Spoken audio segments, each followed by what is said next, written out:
Hello everyone. We have another Q&A video, and according to viewers, it's the best on YouTube. I'd like to thank all of you who posted questions. Let's get started.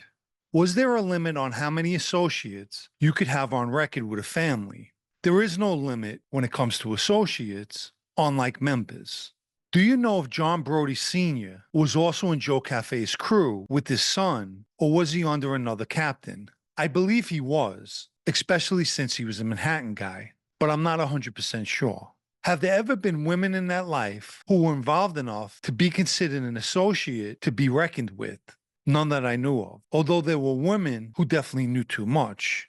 In your street life, have you ever dealt with the androgynous? I've answered this in the past, and I only met a clan one time in a Long Island restaurant. I read that when Bobby Manor was consigliere of the West Side, he had 4 captains reporting to him. Were you aware of any other arrangements similar to that? Every family's different in that aspect. The West Side has their own administrative ways of doing things. Here's a correlating question. Could the boss make a soldier who's a big earner kick up directly to him instead of their captain? A boss can essentially do as he pleases. For instance, low-level Lucchese associate Joe Fama was with Joey DiBenedetto, and Matty Madonna, the acting boss at the time, wanted to shake Fama's construction company down for more money. So Matty basically bypassed Joey DiBenedetto and had Big John handle Fama to ensure that he paid the money. Was it possible for a soldier to become the acting boss or even the boss? Did the administration hold captain positions prior to being in the administration? Again, I'll use Matty as an example. He was straightened out, then made a captain, and placed in the acting boss position. And it's typically a captain that moves up to an administrative position. Were Vic and Bobby and Musso's sons made? I'm not sure if Bobby had a son or not, but Vic's son was not a member. During your time in that life, did the Lucchese family have any direct connections with the Sicilian Mafia? As I've mentioned in the past, Paolo Lo Duca, a Lucchese captain, had ties to Sicily. In fact, on several occasions, he met with Tortorina. He was also Lucchese's liaison with the Sicilian faction of the Gambinos. Another correlating question. What was the rule on importing members of that life from back home? Did they need to be inducted again into their respective families? I don't know of any specific rule, per se. However, if a member from Italy or Sicily was transferred to a New York family, he would have to be inducted here.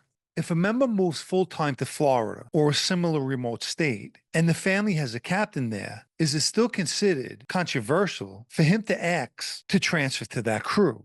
To begin with, the member would have to get permission to move to another state. If permission was granted, he can either remain in the crew that he was with, or for instance, be placed in the Florida captain's crew. If he requested to be placed in the captain's crew in another state, the state he now lived in, I think it would be conceivable, not controversial, unless he's such a big asset to his captain back in New York that the captain fights to keep him, which can happen. Thomas D'Ambrosio, a Lucchese member, was granted permission to move to Florida, but he remained in Paolo Lo Duca's crew back in New York.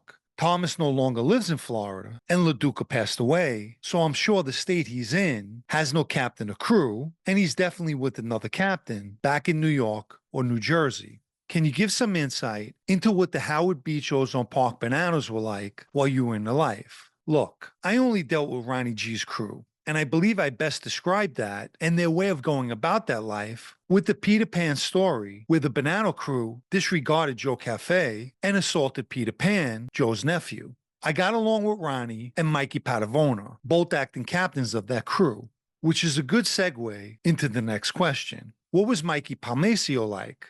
I only met and was officially introduced to Mikey once at a Lucchese wake for Danny Rizzo, a member of our crew, and he seemed like a nice guy. Although Ronnie was trying to lay blame on him and looking to ultimately shelf him over the burning of the Mercedes that got the genius Peter Pan 10 years. Consequently, I saved Mikey by explaining to Ronnie that he had nothing to do with the incident, because trust me, Ronnie had every intention of shelving him.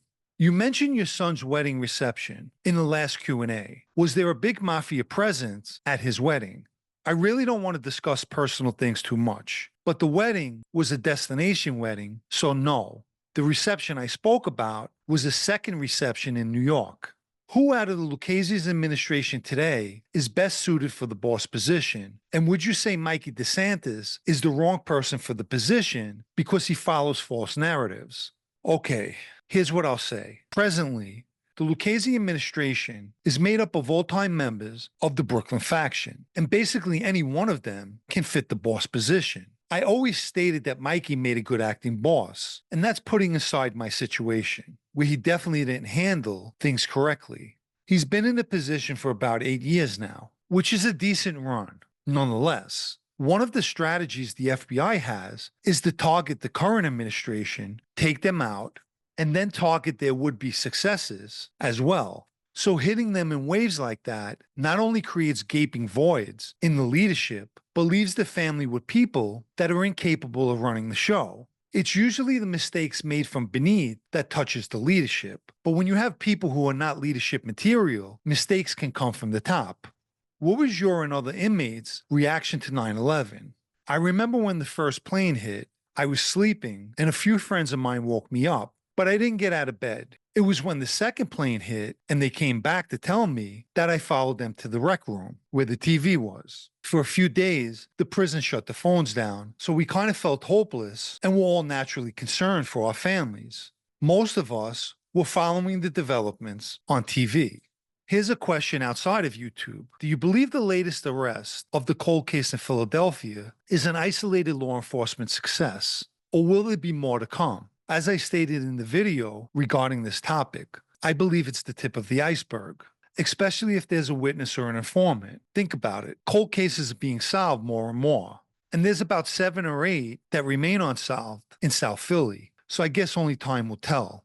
If you haven't liked this video yet, please take the time now and give it a like, as it helps with YouTube's algorithm. Anyone looking to show their appreciation for videos like this, or more importantly, to help me continue making them, you can donate with the Super Thanks icon down below or through the PayPal Cash App links in the video's description. Let me mention my blog, also called Sit Down News, especially for those of you who still enjoy reading. It can be found at sitdownnews.com and is a paid subscription. And for the final question, how did you feel when you first got made compared to how you felt after a few years in life? When I first was straightened out, it was a good feeling. If you're living a street life, it's considered the highest honor.